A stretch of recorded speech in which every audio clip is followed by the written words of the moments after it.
Hi, welcome to History of Popcorn Reviews. I'm Elijah. I'm glad you're here. I'm going to get down into the nitty gritty of Sinners, Ryan Coogler's Sinners.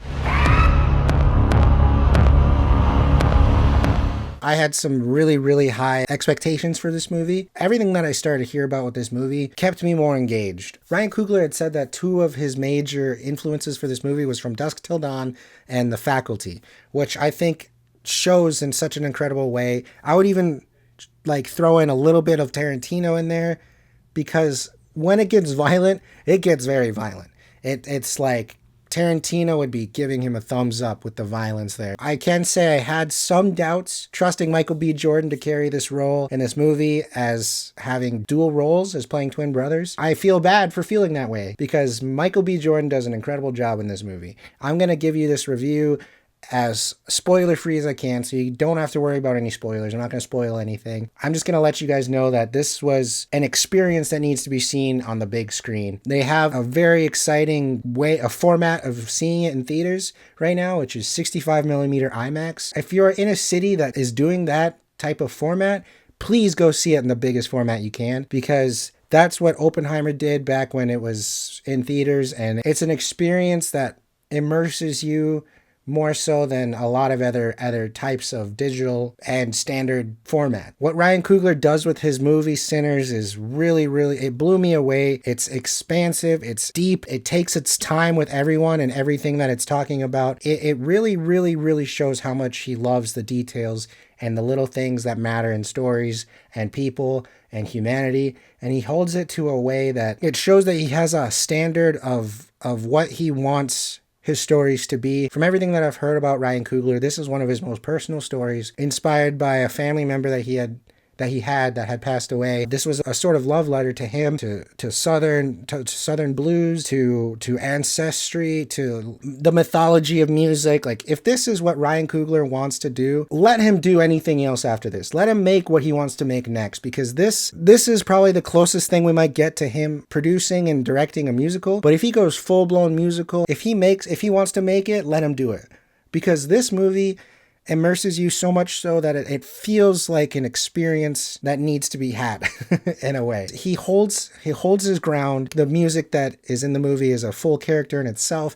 And a lot of times I don't like to say that, of saying this inanimate thing, this idea is a character in a story, but it's true. The way he sees this whole world of music and creating and art, he sees it as such a precious thing to hold, that even when circumstances of violence come up with this vampires, evil trying to make its way into the goodness of people, which is what this whole movie's about, I have to give Ryan Coogler his flowers for sure.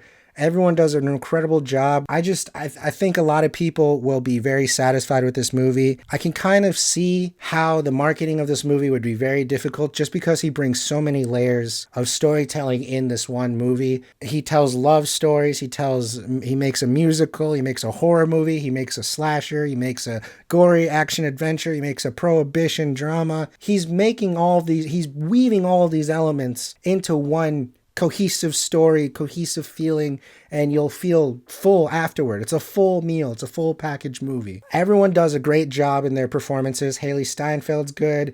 Michael B. Jordan kills it as the two brothers. He's able to make each brother feel entirely different, as if they were played by separate actors. They have distinct voices, distinct mannerisms, distinct way of looking and reacting and being and existing. He does a very good job at having the dual roles, and I think he kills it there. Jack O'Connell is really exciting in this movie. I want to see more of him. Delroy Lindo is almost unrecognizable in this movie. He does such a good job of playing this character that he is. I just have to give flowers to everyone that's in the movie, all the main actors, but especially the up-and-comer Miles Canton, who they introduced in this movie. This was his first ever movie. I believe they cast him because he's an incredible singer. He's got the voice for blues. It's one of the most beautiful voices this might be one of the better produced soundtracks of a movie, original songs and everything alike like that. Obviously, the music keeps you engaged by Ludwig Göransson.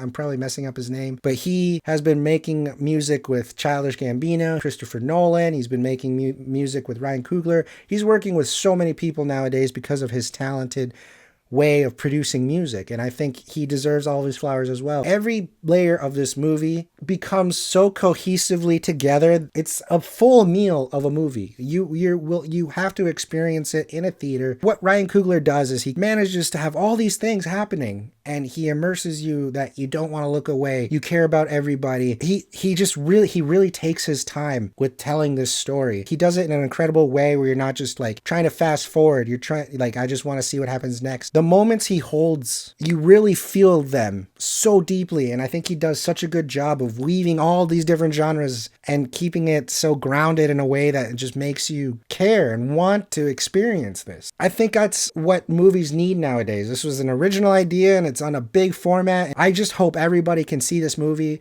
and feel something, and if you don't, I might be hyping it up a lot, but this movie does so much with what it has, and it gives it everything. You can tell that everybody's giving everything to it. I'm curious to know what you guys think, if you guys hated it, if you guys loved it, what stood out to you, who was the breakout role.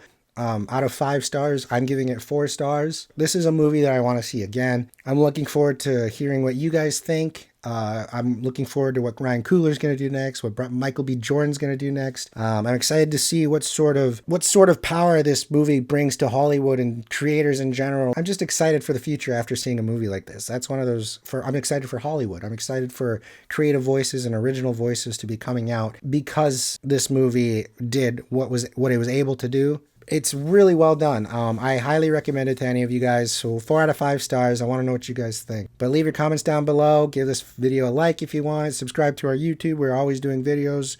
We have new episodes of our podcast every Tuesday. Yeah, well, I'm glad you're here. Thanks for listening. And I'm excited to hear what you guys think of Ryan Coogler's Sinners. Love to you.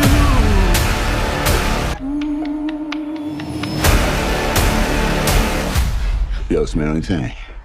I think I shot myself.